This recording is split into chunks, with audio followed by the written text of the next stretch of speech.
तर मित्रांनो आता सन्निधानामध्ये जाणार आहे. 18 सोन्याच्या पायऱ्या आहेत, तुम्हाला दाखवतो.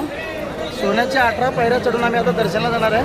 तर पाहू शकता तुम्ही, हे दीक्षा केल्यानंतर तर सोन्याच्या 18 पायऱ्या आपल्याला चढायला मिळतात.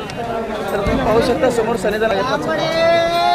स्वामी स्वामी